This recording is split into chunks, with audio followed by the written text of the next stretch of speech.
Guarantee ಯೋಜನೆಗಳನ್ನ ಯಾವ ಕಾರಣಕ್ಕೆ ನಾವು ಅನುಷ್ಠಾನ ಮಾಡಿದೀವಿ ಅಂತ ಸಂಪೂರ್ಣ ಮಾಹಿತಿಯನ್ನ ಕೊಟ್ಟಿದ್ದಾರೆ. 2023ರ ವಿಧಾನಸಭಾ ಚುನಾವಣೆಯ ಮುನ್ನ 5 ಗ್ಯಾರಂಟಿಗಳನ್ನ ನಮ್ಮ ಕಾಂಗ್ರೆಸ್ ಸರ್ಕಾರ ಘೋಷಣೆ ಮಾಡಿದೆ. ಘೋಷಣೆ ಮಾಡುವಾಗಲೇ ಎಲ್ಲರಿಗೂ ಸಾಕಷ್ಟು ಕುತೂಹಲ, ಆತಂಕ ಎರಡೂ ಇತ್ತು. 5 ಗ್ಯಾರಂಟಿಗಳನ್ನ ಘೋಷಣೆ ಮಾಡಿದ್ದಾರೆ. ಯಾವ ರೀತಿ ಒಂದು ಸರ್ಕಾರ ಇದನ್ನ ಅನುಷ್ಠಾನ ಮಾಡುತ್ತೆ, ಇವು ಕೇವಲ ಘೋಷಣೆನ ಅಥವಾ ಇವು ಜಾರಿ ಕೂಡ ಮಾಡ್ತಾರಂತ ಸಾಕಷ್ಟು ಕುತೂಹಲ ಇತ್ತು ಎಲ್ಲರಲ್ಲೂ. ಅದಾದ ನಂತರ ಅಧಿಕಾರಕ್ಕೆ ಬಂದು ಕೇವಲ 1.5 ವರ್ಷದೊಳಗೆ 5 ಗ್ಯಾರಂಟಿಗಳನ್ನ ಅನುಷ್ಠಾನ ಮಾಡಿದ್ದಾರೆ.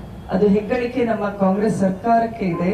ಸೊ ನಮ್ಮ ಎಲ್ಲ ಮಹಿಳೆಯರು ಮತ್ತು ಎಲ್ಲ 5 ಗ್ಯಾರಂಟಿಗಳ ಫಲಾನುಭವಿಗಳು ಕೂಡ ಮೊದಲನೇದಾಗಿ ಈ ಗ್ಯಾರಂಟಿ ಯಾವ ರೀತಿ ತಮ್ಮ ದಿನನಿತ್ಯದ ಬದುಕಿನಲ್ಲಿ ಒಂದು ಮ್ಯಾಜಿಕ್ ರೀತಿಯಲ್ಲಿ ಬೆಲೆ ಏರಿಕೆಯ ವಿರೋಧವಾಗಿ ಇವತ್ತು ಕೆಲಸ ಮಾಡ್ತಾ ಇದೆ ಅಂತ ಮಹಿಳೆಯರು ತಮ್ಮ ದಿನನಿತ್ಯದ ಅನುಭವವನ್ನ ನಿಮ್ ಜೊತೆಗೆ ಹಂಚಿಕೊಂಡಿದ್ದಾರೆ.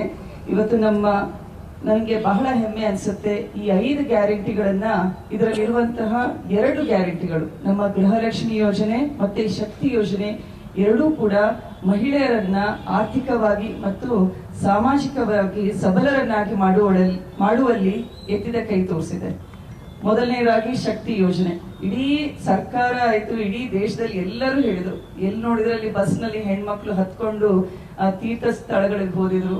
ಕೆಲವು ಹೆಣ್ಮಕ್ಳು ಅವರ ಗಂಡನ ತವ್ರ ಮನೆಗೆ ಹೋದ್ರು. ಹೌದಾ, ಎಲ್ಲೂ ಗಂಡನ ಮುಂದೆ ಕೈ ಚಾಚಿ ದುಡ್ಡು ಕೇಳೋ ಹಾಗಿಲ್ಲ.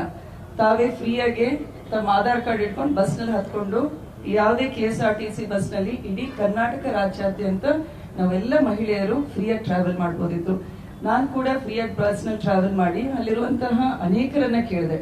ಸ್ಟೂಡೆಂಟ್ಸ್ ಕೂಡ ಹೇಳಿದ್ರು, ಅಮ್ಮ ನಾವೆಲ್ಲ ದಾವಣಗೆರೆಯಲ್ಲಿ ಓದ್ತಾ ಇದೀವಿ, ನಮ್ಮ ಮನೆ ಇರೋದು ಜಗಳೂರು ಕ್ಷೇತ್ರದಲ್ಲಿ, ಸೊ ಅದರಿಂದ ನಾನು ಫ್ರೀಯಾಗಿ ಬಸ್ ಹತ್ಕೊಂಡ್ಬಿಟ್ಟು ಹಬ್ಬ ಇದೆ, ತೇರಿದೆ ನಮ್ಮೂರಲ್ಲಿ, ನಾನು ಹೋಗ್ಬೋದು ಅಂತ ಆ ಹೆಣ್ಮಕ್ಳು ಕೂಡ ಹೇಳ್ತಾ ಇದ್ದಾರೆ. ಸೊ ಇದು ಫ್ರೀಯಾಗಿ ಟ್ರಾವೆಲ್ ಮಾಡೋದ್ರ ಜೊತೆಗೆ ಮಹಿಳೆಯರಿಗೆ ಒಂದು ರೀತಿಯಂತಹ ಸ್ವತಂತ್ರ, ತಾವು ಕೆಲ್ಸಕ್ಕೆ ಹೋಗ್ಬೋದು ಅಥವಾ ವಿದ್ಯಾಭ್ಯಾಸ, ತಮ್ಮ ಫರ್ದರ್ ಎಜುಕೇಶನ್ಗೆ ಹೋಗೋದು, ತೀರ್ಥ ಸ್ಥಳಗಳಿಗೆ ಹೋಗೋದು, ತವ್ರ ಮನೆಗೆ ಹೋಗೋದು, ಈ ರೀತಿ ಕನೆಕ್ಟಿವಿಟಿ ಅನ್ನೋದು ಬಹಳ ಮುಖ್ಯ ಆಗುತ್ತೆ ಈಗಿನ ಒಂದು ಸಮಯದಲ್ಲಿ. ಉದ್ಯೋಗಕ್ಕೂ ಕೂಡ ಎಷ್ಟೊಂದು ಜನ ತಾವು ತಯಾರು ಮಾಡಿದಂತಹ ವಸ್ತುಗಳನ್ನ ಮಾರುಕಟ್ಟೆಗೆ ತಗೊಂಡು ಹೋಗ್ಬೇಕು, ತರಕಾರಿನ ಮಾರುಕಟ್ಟೆಗೆ ತಗೊಂಡು ಬರ್ಬೇಕು ಅಂತ ಕೂಡ ಬಸ್ಸಲ್ಲಿ ಫ್ರೀಯಾಗಿ ಓಡಾಡ್ತಾ ಇದ್ದಾರೆ. ಇದರ ಜೊತೆಗೆ ನಮ್ಮ ಗೃಹಲಕ್ಷ್ಮಿ ಯೋಜನೆ, ಇದನ್ನು ಮೊದಲನೇದಾಗಿ ಚಪ್ಪಾಳೆ ತಟ್ಟೋಣ. ಎಲ್ಲರೂ ಗೃಹಲಕ್ಷ್ಮಿ ಯೋಜನೆಗೆ 2,000 ರೂಪಾಯಿ ಯಾವುದೇ ಮಿಡಲ್ ಮ್ಯಾನ್ ಇಲ್ಲದೆ ಡೈರೆಕ್ಟ್ ಗೆ ನಿಮ್ಮ ಅಕೌಂಟಿಗೆ ಬರ್ತಾ ಇದೆ. ಹೌದಾ, ಈ 2,000 ರೂಪಾಯಿನ ಅನೇಕ ಮಹಿಳೆಯರು ಸಾಕಷ್ಟು ಒಳ್ಳೆಯ ರೀತಿಯಲ್ಲಿ ಬಳಸ್ತಾ ಇದ್ದಾರೆ. ಯಾವುದೇ ಗಂಡು ಮಕ್ಕಳಿಗೆ 2,000 ರೂಪಾಯಿ ಕೊಟ್ಟಿಲ್ಲ ನಮ್ಮ ಕಾಂಗ್ರೆಸ್ ಸರ್ಕಾರ. ಹೆಣ್ಣುಮಕ್ಕಳು ಅಂದ್ರೆ ಅವರು ಮೊದಲು ತಮ್ಮ ಕುಟುಂಬದ ಮತ್ತು ಸಮಾಜದ ಹಿತವನ್ನ ಮನಸ್ಸಿನಲ್ಲಿ ಇಟ್ಕೊಂಡು ಕೆಲಸ ಮಾಡ್ತಾರೆ ಅಂದ್ರೆ ನಮ್ಮ ಕಾಂಗ್ರೆಸ್ ಸರ್ಕಾರಕ್ಕೆ ಸಂಪೂರ್ಣ ನಂಬಿಕೆ ಇದೆ. ಆದ್ರಿಂದ ಎಲ್ಲ ಗೃಹಿಣಿಯರಿಗೆ 2,000 ರೂಪಾಯಿ ಕೊಟ್ಟಿದೆ. ಈ 2,000 ರೂಪಾಯಿಯಿಂದ ಗೃಹಿಣಿಯರು ತಮ್ಮ ದಿನಬಳಕೆ ವಸ್ತುಗಳನ್ನ ತಗೊಂಡಿದ್ದಾರೆ, ಮಕ್ಕಳ ಕಾಲೇಜ್ ಫೀಸ್ ಕಟ್ಟಿದ್ದಾರೆ, ಜೊತೆಗೆ ಅದನ್ನ ಕೂಡಿಟ್ಕೊಂಡು ಯಾವ್ದಾದ್ರು ಸಾಲ ಮಾಡಿದ್ರೆ ಅದು ಬಡ್ಡಿ ಕಟ್ಲಿಕ್ಕೆ ಉಪಯೋಗಿಸ್ತಾ ಇದ್ದಾರೆ. ಇನ್ನು ಎಷ್ಟೋ ಜನ ಬೋರ್ವೆಲ್, ಹೌದಾ, ಬೋರ್ವೆಲ್ ನ ಕೋರ್ಸಿದ್ದಾರೆ. ಆಮೇಲೆ ತಮ್ಮ ಗಂಡು ಮಕ್ಕಳಿಗೆ ಆಟೋ ತಗೊಂಡು ಅವರು ಮುಂದಿನ ಇನ್ಕಮ್ ಜನರೇಟ್ ಮಾಡ್ಬೇಕು ಅಂತ ಬ್ಯಾಂಕ್ಗಳಿಗೆ ಹೋಗಿ ಸಾಲದ ಕಂತು ಕಟ್ತಾ ಇದ್ದಾರೆ. ಇನ್ನು ಎಷ್ಟೋ ಜನ ಸಮಾಜ ಸೇವೆಗೂ ಕೂಡ ತೊಡಗಿಸ್ಕೊಂಡಿದ್ದಾರೆ, ಗ್ರಂಥಾಲಯವನ್ನ ಕಟ್ಟಿದ್ದಾರೆ. So they have built libraries, many of these women have built libraries. ಇದರ ಜೊತೆಗೆ ವಿಶೇಷವಾಗಿ ನಾನು ಹೇಳ್ಬೇಕು ಅಂದ್ರೆ ವಿತ್ ಲಾಟ್ ಆಫ್ ಪ್ರೈಡ್, ನಮ್ಮ ಹೊನ್ನಾಳಿ ಕ್ಷೇತ್ರದಲ್ಲಿ ಮಲ್ಲಿಗೇನಹಳ್ಳಿಯಲ್ಲಿ ಸದಸ್ ಅ ವಿಲೇಜ್ 450 ಕುಟುಂಬಗಳು, 450 ವಿಮೆನ್, ಆಲ್ ಆಫ್ ದೆಮ್ ಎಲ್ಲ ಕೂಡಿಟ್ಟು ಸುಮಾರು 9 lakh rupees ನ ಒಂದು ದೇವಸ್ಥಾನದ ಕಳಸದ ಆಂಜನೇಯ ದೇವಸ್ಥಾನಕ್ಕೆ ಕೊಟ್ಟಿದ್ದಾರೆ. ಇದು ಮೊದಲನೇ ಹಂತದಲ್ಲಿ. ಸೊ ಅದಾದ ನಂತರ 2ನೇ ಫೇಸ್ ನಲ್ಲಿ ಇನ್ನ 3 ಲಕ್ಷ, 3 lakhs ಜಾಸ್ತಿ ಕೊಟ್ಟಿದ್ದಾರೆ. ಒಟ್ಟಾರೆ 12 ಲಕ್ಷ, 12 lakh rupees ನ ಒಂದು ದೇವಸ್ಥಾನದ ಕಳಸದ ಕಾರ್ಯಕ್ಕೆ ಕೊಟ್ಟಿದ್ದಾರೆ. ಅಂದ್ರೆ ಮಹಿಳೆ ಏನು ಅಂದ್ರೆ ಗಂಡ ದುಡಿತಾರೆ, ನಾವು ಅವ್ರ ಜೊತೆಗೆ ಹೆಗಲಿಗೆ ಕೊಟ್ಟು ಅವ್ರನ್ನ ಸಪೋರ್ಟಿವ್ ರೋಲ್ ಮಾಡ್ತಾ ಇದೀವಿ ಅಂತ. 2,000 ರೂಪಾಯಿ ಬಂದ ತಕ್ಷಣ ಮಹಿಳೆಗೆ ಆ ಒಂದು ಸ್ವಾಭಿಮಾನ ಮತ್ತೆ ಆತ್ಮಸಾಕ್ಷಿಯಾಗಿ ತಾನು ಕೂಡ ಸಮಾಜಕ್ಕೆ ಏನಾದ್ರೂ ಮಾಡ್ಬೋದು, ಸೋಷಿಯಲ್ ವೆಲ್ಫೇರ್ಗೆ ನಾನು ಕೂಡ ತೊಡಗಿಸ್ಕೋಬಹುದು ಅನ್ನೋಂತಹ ಆತ್ಮವಿಶ್ವಾಸವನ್ನ ಯಾವುದೇ ಸರ್ಕಾರ ಕೊಟ್ಟಿದೆ ಅಂದ್ರೆ ಅದು ನಮ್ಮ ಕಾಂಗ್ರೆಸ್ ಸರ್ಕಾರ. ಸೊ ಇಂತಹ ಸರ್ಕಾರ ಎಲ್ಲ ಯೋಜನೆಗಳನ್ನ ಜೊತೆಗೆ ನಮ್ಮ ಇಡೀ ಭಾರತ ದೇಶದಲ್ಲಿ 145 ಕೋಟಿ ನಮ್ಮ ಜನಸಂಖ್ಯೆ ಇದೆ. ಅದರಲ್ಲಿ ಅರ್ಧದಷ್ಟು ಮಹಿಳೆಯರಿದ್ದೀವಿ. ನಮ್ಮ ದೇಶ ಪ್ರಗತಿ ಆಗ್ಬೇಕು ಅಂದ್ರೆ ಈ ಅರ್ಧದಷ್ಟು ಮಹಿಳೆಯರನ್ನ ಮುಖ್ಯವಾಹಿನಿಗೆ ನಾವು ತಗೊಂಡು ಬರ್ಬೇಕು. ಅವರಿಗೆ ಆರ್ಥಿಕವಾಗಿ, ಸಾಮಾಜಿಕವಾಗಿ, ಶೈಕ್ಷಣಿಕವಾಗಿ ಸಬಲರನ್ನಾಗಿ ಮಾಡಬೇಕು. ಈ ಎಲ್ಲಾ ದೃಷ್ಟಿಕೋನವನ್ನ ಯಾವ್ದಾದ್ರೂ ಒಂದು ಸರ್ಕಾರ ಮಾಡ್ತಾ ಇದೆ ಅಂದ್ರೆ ಅದು ಕೇವಲ ನಮ್ಮ ಕಾಂಗ್ರೆಸ್ ಸರ್ಕಾರ. ಸೊ ಇವತ್ತು ಮಾಡ್ತಾ ಇರುವಂತಹ ನಮ್ಮ ಸರ್ಕಾರದ ಯೋಜನೆಗಳಿಂದ ಮಹಿಳೆಯರು ಸ್ವಸಹಾಯ ಸಂಘಗಳನ್ನ ನೀವು ನೋಡ್ತಾ ಇದ್ದೀರಾ. ಹಳ್ಳಿಗಳಲ್ಲಿರುವಂತಹ SHG ಮಹಿಳೆಯರು ಅವರು ಕೂಡ ಅನೇಕ ಸ್ಕೀಮ್ಗಳನ್ನ ಕಡಿಮೆ ಬಡ್ಡಿ ದರದಲ್ಲಿ ಸಾಲಗಳನ್ನ ಮಾಡಿಕೊಂಡು ಅದರಿಂದ ಟ್ರೈನಿಂಗ್ ಸ್ಕಿಲ್ಲಿಂಗ್ ಮಾಡೋದ್ರಿಂದ ಮಹಿಳೆಯರು ಕೂಡ ನಮ್ಮ ಗೃಹಲಕ್ಷ್ಮಿ ಯೋಜನೆಯನ್ನ ಕೂಡಿಟ್ಕೊಂಡು ಅವರು ಕೂಡ ಅನೇಕ ಸಣ್ಣ ವ್ಯಾಪಾರಗಳನ್ನ ಮಾಡ್ತಾ ಇದ್ದಾರೆ. ನಮ್ಮ ಈ ಸರ್ಕಾರ ಯಾವಾಗಲೂ ಕೂಡ ಮಹಿಳೆಯರ, ಬಡವರ. ಇನ್ನೊಂದು ವಿಶೇಷ ಅಂದ್ರೆ ಈ ಗ್ಯಾರಂಟಿ ಯೋಜನೆಗಳು ಎಲ್ಲಾ ಜಾತಿಯ ಬಡವರಿಗೆ ಕೊಡ್ತಾ ಇದ್ದಾರೆ. ಯಾವುದೇ ಒಂದು ಜಾತಿ ಇಲ್ಲ, ಧರ್ಮ ಇಲ್ಲ. there is no religion, caste, creed, bias. This guarantee scheme is for the poor from all class and all sectors. So ಅದು ಕೂಡ ನಮ್ಮ ವಿಶೇಷತೆ. ಕಾಂಗ್ರೆಸ್ ಸರ್ಕಾರ ಇಂಥ ಒಂದು ಬಡವರ ಕಾಸ್ಟ್ ಅಂತೆ ಅದೇನು ಇಲ್ಲ, ಎಲ್ಲಾ ಜಾತಿಯ ಬಡವರಿಗೆ ಗ್ಯಾರಂಟಿ ಸ್ಕೀಮ್ಸ್ ಕೊಡ್ತಾ ಇದೆ. ಇನ್ನೊಂದು ಹೆಮ್ಮೆಯ ವಿಚಾರ ಏನ್ ಹೇಳ್ಬೇಕು ಅಂದ್ರೆ ನಮ್ಮ ಗ್ಯಾರಂಟಿ ಸ್ಕೀಮ್ಸ್ ಜಾರಿ ಮಾಡೋದ್ರಲ್ಲಿ ದಾವಣಗೆರೆ ನಂಬರ್ 1 ಇದೆ. ಇಡೀ ಕರ್ನಾಟಕ ರಾಜ್ಯದಲ್ಲಿ ದಾವಣಗೆರೆ ನಂಬರ್ 1 ಇದೆ.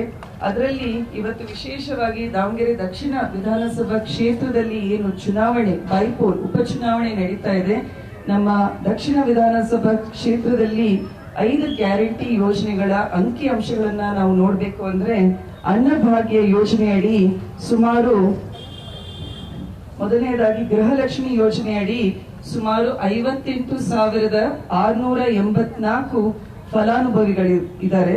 ಇಲ್ಲಿವರೆಗೆ ಸುಮಾರು 332 ಕೋಟಿಯಷ್ಟು ಅವರಿಗೆ ಪ್ರತಿ ತಿಂಗಳು 2,000 ರೂಪಾಯಿ ಅನ್ನೋ ಹಾಗೆ 29 ಇನ್ಸ್ಟಾಲ್ಮೆಂಟ್ಸ್ ಅವರ ಬ್ಯಾಂಕ್ ಅಕೌಂಟಿಗೆ ಮುಟ್ಟಿದೆ. ಇದರ ಜೊತೆಗೆ ಗೃಹ ಜ್ಯೋತಿ ಯೋಜನೆಯಡಿ ಸುಮಾರು ದಾವಣಗೆರೆ ದಕ್ಷಿಣದಲ್ಲಿ 49,770 ಬೆನಿಫಿಷಿಯರೀಸ್ ಇದ್ದಾರೆ. ಇಲ್ಲಿವರೆಗೂ ಸುಮಾರು 72 ಕೋಟಿ 20 ಲಕ್ಷದಷ್ಟು ಅಮೌಂಟ್ ಗೃಹ ಜ್ಯೋತಿ ಯೋಜನೆಯಡಿ ನಮ್ಮ ಸರ್ಕಾರ ಕೊಟ್ಟಿದೆ. ಶಕ್ತಿ ಯೋಜನೆಯಡಿ ಸುಮಾರು 2,47,50,558 ಬಾರಿ ನಮ್ಮ ಮಹಿಳೆಯರು ಉಚಿತವಾಗಿ ಬಸ್ನಲ್ಲಿ ಟ್ರಾವೆಲ್ ಮಾಡಿದ್ದಾರೆ.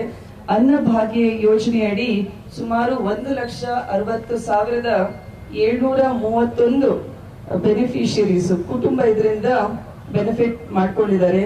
ಸುಮಾರು 51 ಕೋಟಿ 91 ಲಕ್ಷದಷ್ಟು ಹಣ ನಮ್ಮ ಸರ್ಕಾರದಿಂದ ಅನ್ನಭಾಗ್ಯ ಯೋಜನೆ ಅಡಿಯಲ್ಲಿ ಕೊಟ್ಟಿದೆ. ಯುವ ನಿಧಿ ಯೋಜನೆಯಡಿ ಸುಮಾರು 950 ಯುವಕರಿಗೆ, ನಾವು ಡಿಗ್ರಿ ಮಾಡಿರೋರಿಗೆ 3,000, ಆಮೇಲೆ ಡಿಪ್ಲೊಮಾ ಮಾಡಿರೋರಿಗೆ 1,500 ಹಂಗೆ ಅವ್ರಿಗೂ ಕೂಡ ಅಮೌಂಟ್ ಟ್ರಾನ್ಸ್ಫರ್ ಆಗ್ತಾ ಇದೆ. ಒಟ್ಟಾರೆ ನಮ್ಮ ಗ್ಯಾರಂಟಿ ಯೋಜನೆಯ ಮಾಡೆಲ್ ಅನ್ನ ಯಾವ ಸರ್ಕಾರ ಅದನ್ನ ಟೀಕೆ ಮಾಡ್ತಾ ಇದೆ, ಅದೇ ಸರ್ಕಾರ ಬೇರೆ ರಾಜ್ಯಗಳಲ್ಲಿ ತಾವು ಎಲ್ಲೆಲ್ಲಿ ಗೆದ್ದಿದ್ದಾರೆ ಆ ರಾಜ್ಯಗಳಲ್ಲಿ ಮಹಾರಾಷ್ಟ್ರ ಇರ್ಬೋದು, ಬಿಹಾರ್ ಇರ್ಬೋದು, ಹರಿಯಾಣ ಇರ್ಬೋದು, ಇದೆಲ್ಲದ ಕಡೆ ಕರ್ನಾಟಕ ಮಾಡೆಲ್ ನ ಅವರು ಕೂಡ ಇಂಪ್ಲಿಮೆಂಟ್ ಮಾಡ್ತಾ ಇದ್ದಾರೆ. ಇದು ಒಳ್ಳೆ ಯೋಜನೆ ಅಲ್ಲ ಅಂದ್ರೆ ನಾವು ಅಚ್ಚೇ ದಿನ ಅಂತ ಹೇಳುವಂತಹ ಬಿಜೆಪಿ ಸರ್ಕಾರಕ್ಕೆ ಇವತ್ತಿನ ದಿನ ನಾವು ಅದನ್ನೇ ಕೇಳಬೇಕಾಗಿದೆ. ಇದು ಅಚ್ಚೇ ದಿನ್ ಅಂತ ಹೇಳ್ತಾರೆ, ಆದ್ರೆ ಇವತ್ತು ಸಿಲಿಂಡರ್ಗೆ ನಾವೆಲ್ಲ ಹಾರ ಹಾಕಿದೆ. ಯಾಕೆ ಅಂದ್ರೆ ಬೆಲೆ ಏರಿಕೆ 450 ರೂಪಾಯಿಯಿಂದ ಈಗ 1,000 ಚಿಲ್ಲರಾಗಿದೆ. ಇಂತಹ ಒಂದು ಯೋಜನೆ ಬಡವರ ಜೇಬಿಗೆ ಕತ್ರಿ ಹಾಕುವಂತಹ ಬಿಜೆಪಿ ಸರ್ಕಾರದ ಯೋಜನೆ, ಬೆಲೆ ಏರಿಕೆಯಲ್ಲಿ ತತ್ತರಿಸ್ತಾ ಇರುವಂತಹ ನಮ್ಮ ಜನತೆ. ಇವತ್ತು ಕೂಡ ನಾನು ಪ್ರಚಾರಕ್ಕೆ ಹೋದಾಗ ಮಹಿಳೆಯರು ಹೇಳ್ತಾ ಇದ್ದಾರೆ, ಒಂದ್ ಕಡೆ sir women is telling me, ನಾನು ಬಾಡಿಗೆ ಮನೆಯಲ್ಲಿ ಇದೀನಮ್ಮ, ನನಗೊಂದು ನಿವೇಶನ ಬೇಕು ಅಂತ. ಬಾಡಿಗೆ ಎಷ್ಟು ಕಟ್ತಾ ಇದೀಯಾ ಅಂತ ಕೇಳಿದ್ರೆ 3,000 ರೂಪಾಯಿ ಕಟ್ತಾ ಇದೀನಿ ಅಂತ. ಹೇಗ್ ಕಟ್ತಾ ಇದೀಯಾ ಅಂದ್ರೆ ನಿಮ್ಮ 2,000 ರೂಪಾಯಿ ಗೃಹಲಕ್ಷ್ಮಿ 2,000 ರೂಪಾಯಿ ಗೃಹಲಕ್ಷ್ಮಿ ಸೇ ಮುझे मिल रहे हैं, ಆ 2,000 ರೂಪಾಯಿ ಜೊತೆ 1,000 ಸೇರಿಸಿ I am paying the rent of my house ಅಂತ ಇದ್ದಾರೆ. ಸೊ ಇದನ್ನೆಲ್ಲ ನೋಡಿದಾಗ ಮಹಿಳೆಯರಿಗೆ ಒಂದು ಸೂರು ಕೊಡ್ತಾ ಇದೆ ನಮ್ಮ ಗೃಹಲಕ್ಷ್ಮಿ ಯೋಜನೆ. ಆದ್ರಿಂದ ಯಾವುದೇ ಸರ್ಕಾರ ಟೀಕೆ ಮಾಡಬೇಕು ಅನ್ನೋ ಒಂದೇ ಕಾರಣಕ್ಕೆ ಟೀಕೆ ಮಾಡೋದು ಸರಿಯಲ್ಲ. ಆ ಯೋಜನೆಗಳು ಬಡವರಿಗೆ ಎಷ್ಟರ ಮಟ್ಟಿಗೆ ಅವರ ದಿನನಿತ್ಯದ ಬದುಕಿನಲ್ಲಿ ಅವರಿಗೆ ಅನುಕೂಲ ಆಗ್ತಾ ಇದೆ ಅನ್ನೋದು ಸರ್ಕಾರ ಪರಿಗಣಿಸಬೇಕು. ಇವತ್ತಿನ ನಮ್ಮ 5 ಗ್ಯಾರಂಟಿಯನ್ನು ವಿಶ್ವ ಮಟ್ಟದಲ್ಲಿ ಮಾತಾಡ್ತಾ ಇದ್ದಾರೆ. ನಾವು ಸಾಮಾನ್ಯ ಜನರಿಗೆ ನಮ್ಮ ಬಜೆಟ್ ನಲ್ಲಿ ಈ ರೀತಿಯ ಗ್ಯಾರಂಟಿ ಸ್ಕೀಮ್ಸ್ ಗಳ ಮೂಲಕ ಒಂದು ರೋಲಿಂಗ್ ಎಕಾನಮಿ ಅಂತ ಇರುತ್ತೆ. ಸೊ ಈ ಕಾನ್ಸೆಪ್ಟ್ ಇಟ್ಕೊಂಡು ನಮ್ಮ ಕರ್ನಾಟಕ ಸರ್ಕಾರ ಈ 5 ಗ್ಯಾರಂಟಿಗಳನ್ನ ಜಾರಿ ಮಾಡಿದೆ. ಇದನ್ನ ಎಲ್ಲರೂ ಕೂಡ ಎಲ್ಲ ಏನ್ ಹೇಳ್ಬೇಕು,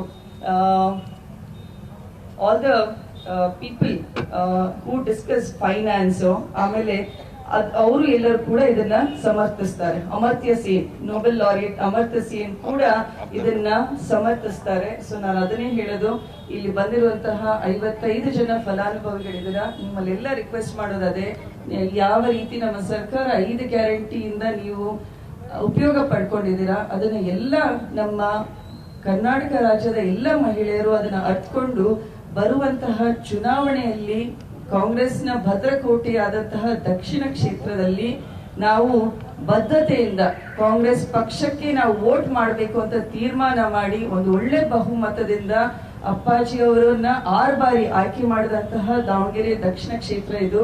ಸೊ ಈ ಬಾರಿ ಯಾವುದೇ ಕಾರಣಕ್ಕೂ ನಾವು ಬಿಜೆಪಿ ಸರ್ಕಾರದಲ್ಲಿ ಇಲ್ಲಿ ಬರೋಕೆ ಬಿಡೋದೇ ಇಲ್ಲ. ಇಲ್ಲಿ ಏನೇ ಇದ್ರು ಕಾಂಗ್ರೆಸ್ ಸರ್ಕಾರ, ಗ್ಯಾರಂಟಿ ಸರ್ಕಾರ, ಆ ವ್ಯಕ್ತಿಯನ್ನೇ ನಾವು ಗೆಲ್ಲಿಸ್ತೀವಿ ಅಂತ ಹೇಳಿ ಸಮರ್ಥ್ ಶಾಮ್ನೂರಿಗೆ ನೀವೆಲ್ಲರೂ ಆಯ್ಕೆ ಮಾಡಿ ಅಂತ ಹೇಳಿ ಮತ್ತೊಮ್ಮೆ ನಿಮ್ಮೆಲ್ಲರಲ್ಲಿ ಕಳಕಳಿಯಿಂದ ನಾನು ಕೇಳ್ಕೊಳ್ತೇನೆ.